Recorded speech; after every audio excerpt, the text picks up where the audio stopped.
Ralimo is submitting the final report to Donald Trump. It's a kind of findings, and they are bringing all those things. When they say this January that they are going to take the whole matter, what they concluded on, you understand, to Donald Trump, and it's left for Donald Trump to take decision.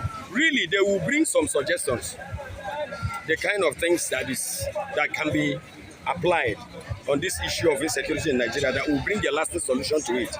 They will bring some suggestions to him. Not that anybody knows the end point of their decision from Trump. Nobody knows it. So some people might speculate that it will be to divide Nigeria. Okay, if it is to divide Nigeria, are you going to divide Nigeria from which demarcation, from which region to which region?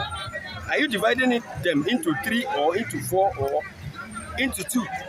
If you want to divide them into 2, what of Southern Kaduna? Bauchi has some Christians there. Nasarawa has. Some of all those areas, they have Christians. You know, even if in this northern area, especially Middle Belters, like Benue, Taraba, Borno has at least 40% Christians, Borno State. You understand? Bauchi has, Nasarawa has, Kaduna has. You understand? Taraba has, Plateau has 90% Christians. Are you going to match them with the Igbos, Biafrans? Adamawa has like 40-something% Christians. How are you going to handle those cases? Are you going to divide Nigeria into 3? Northern and Western Nigeria, and some northern parts, let's say eastern or western part, up north, the western side of north, and the westerners, Yorubas. Are you going to put them together? Because what I understand is that Yorubas can accept Islam. Even they have accepted it. If you want Muslim ticket, none of them rejected it. Even their pastors, all of them welcomed it. They say they can live together. As far as good governance comes. Even what they call good governance is not good governance. This thing you see Tinubu is doing, they accept it. Because they like tribalism, there is the way they play their politics. You understand? Unlike the Eastern people, they read Biafrans. They don't play politics like the Yorubas. They don't play politics like the Northerners. Northerners and Yorubas, their politics looks the same. You understand? They accept whatever their leader brings. So, if you ask me, as you ask me that question, I don't know what to say about that. But he's talking about, he make reference that US is a Christian nation, that having a Christian nation in Nigeria will save the life of Christians in Nigeria. That's that is not what he said. He said US is a Christian nation and they will help their Christian brothers and sisters in the country. They have to make sure they protect them. That is what he said. He didn't say US is a Christian nation that they will have to secure Christians there, that they want to divide them. He said they will protect them. They will make sure they secure their brothers and sisters in Christ in that country. That is what he said. He has not made any mention. It's really some lawmakers suggested division, which I heard directly from them. There's one guy that looks like an Arab guy. That one, even he talked about this Kaduna issue that happened on Sunday. Okay, can you see now? Kaduna government and the Commissioner of Police, they are denying that something never happened. They are denying seriously, and it happened because they are saying anybody that has any evidence, bring it, and nobody will come out to bring evidence. You know that one. They are hiding it, and it happened. So that is what they are playing now. They want to play one kind of tricks. But I believe the Easterners or Christian bodies. So when Larimo talk about options, what kind of options do you think they will suggest to Donald Trump on the issue of killings in Nigeria? I don't know. Okay. I don't know the kind of options, the kind of solutions, ideas they will give Trump based on lasting solution to this issue. You know, what will bring about lasting solution? I don't know the kind of options they will give Donald Trump. Yes, the issue here is complicated because of how Nigeria is structured. You know, there are Christians in the West too, but those Christians in the West are not Christians. They are Muslims too. Had it been that those northern guys are like not Westerners, it would have been easy to remove Biafra. It would have been very easy. You will match all of them together. You merge west, north, all of them together and remove only Biafra. But if you go to northern territories, there are many states there that are core Christians, that are normal Christians like Igbos. No, Yorubas are not normal Christians. Yorubas are not normal Christians. People don't know. They believe in anything is God. They believe that even if Islam is there, that it doesn't matter. All their pastors, so they are the same thing. That's why Nnamdi Kanu say something. Any woman that is attending church headed by a Yoruba man, that man is cursed. You think it's a joke? It's not a joke. They are not normal Christians. I swear, true to God, they are not normal Christians. Look at the regime pastor. They are not angry when Muslims are ruling them. If you bring Antichrist to rule Yoruba, they will accept it. They say all of us are worshiping God. They don't care. So long as that man is like giving them food and they say, no, it doesn't matter. You have seen God before. That's why openly they call people Babalawo. They call anybody, hey, man, anybody they see. You are just anything. It doesn't matter. But if you go to northern area, Christians there are real Christians. They know that Christianity and Islam are not the same. They know that Jesus Christ is Lord. That anybody that's against the Lordship of Christ, that person is Antichrist. And that person will never be accepted as their head or even to be among them. Even if you want to be among them, to be with them, stay on your own and practice your faith to yourself. Don't use it to influence their ways of life.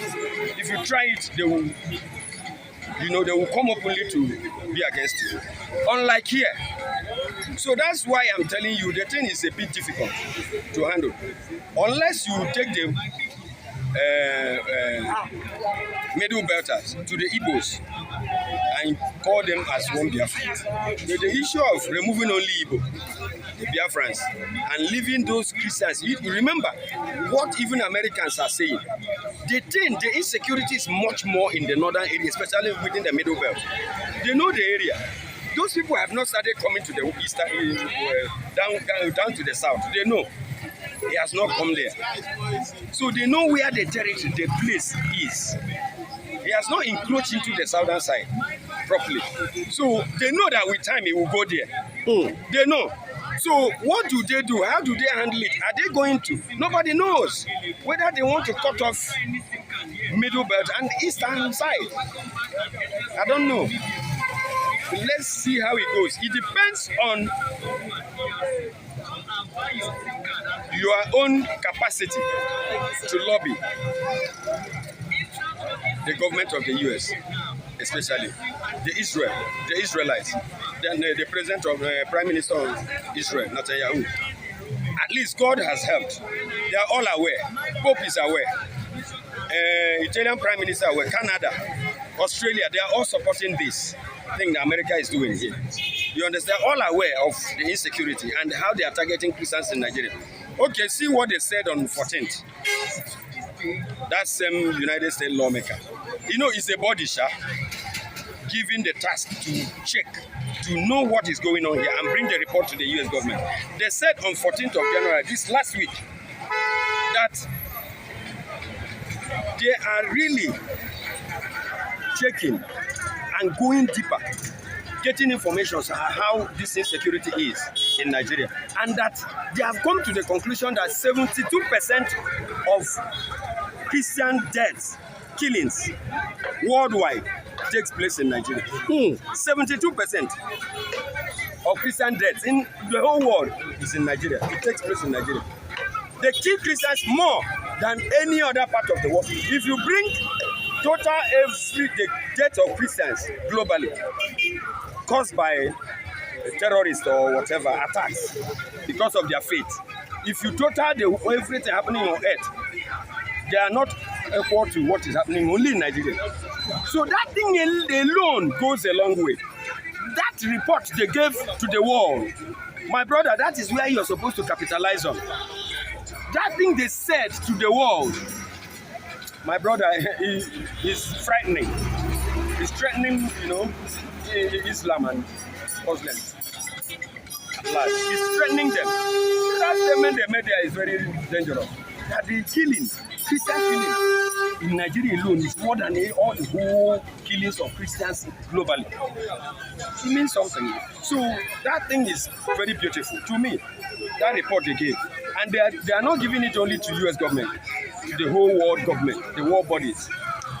World at large, they are saying it to them. See what is going on there. You people are turning your back to this thing happening there. See what is going on there.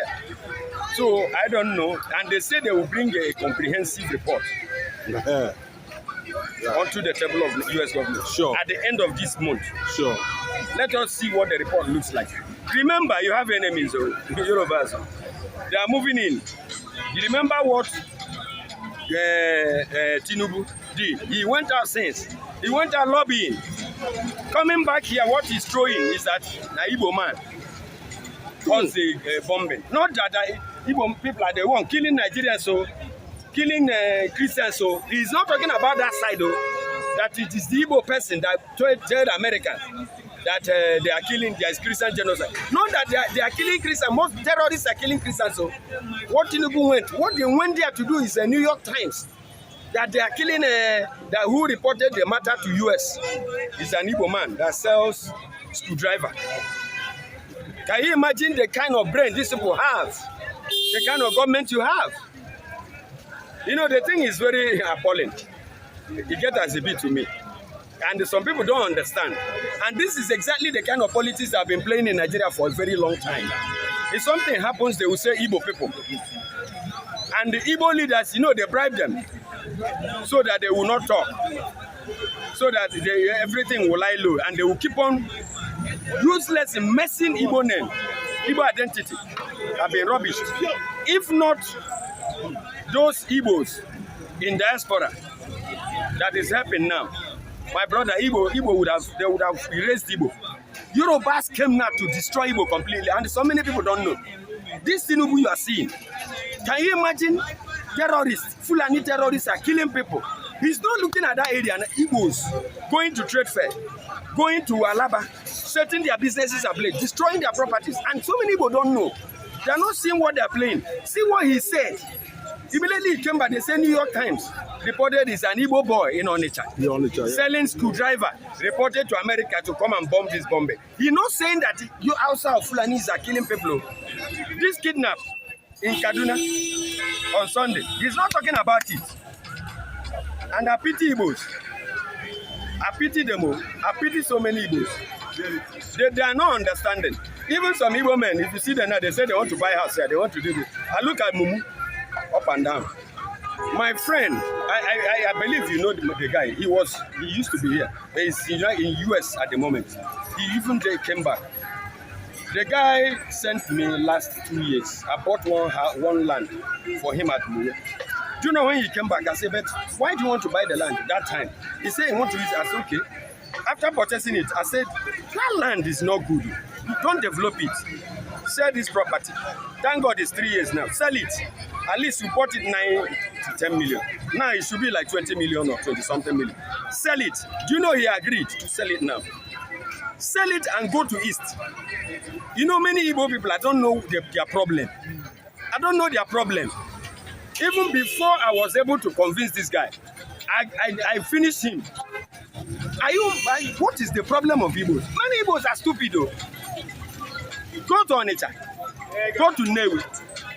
If you go to Newi, you know many of them say, I don't know whether they do travel. Go to Newi, go to Olu, go to Mbise. If you go to my village, you can't see mud house. If you go to my village, you can't see mud house. You see bad houses. Come, if you know they clean, travel to Igbo land, you'll be ashamed of yourself. That's true. If you know they neat, you go there. They list the people in the village that you pass them. You are a mumu. You will be shocked. They will mess you up. Say you know Babi, hey, you know they this clean. You go there. Believe that you get money. You get one shop like this. Say you get money. No more house in Igbo land. Land itself is very difficult to. Do you know you can get land here at 3 million? Before you get land there, 3 million, very difficult. Unless in the village. Go. The land that is in the bush. You can't buy land in Newi. You can't go to Oka. You can't go to. And look at this guy. Go there and buy land and build whatever you want to build. Mansions that are there is world class, second to none. I don't know your madness. Go there. That place is more developed. You know the difference. You know, since how many years? Since 1970, they have been sidelining Igbo, like seaport, international port, all these liaison offices, the embassies. They don't allow them to exist there so that East will not go. Outside that, you can't compare them. So why do you want to develop? Go there and build whatever you want to build. They agree at the end. Because these people, we are not the same. We are not one. We are not one completely. They are telling you, we are not one. And you are not understanding it. What causes it is that, you know, inequality. The gap is much. You know, we are not like them. We don't reason like them. We prosper easily. We excel in our businesses.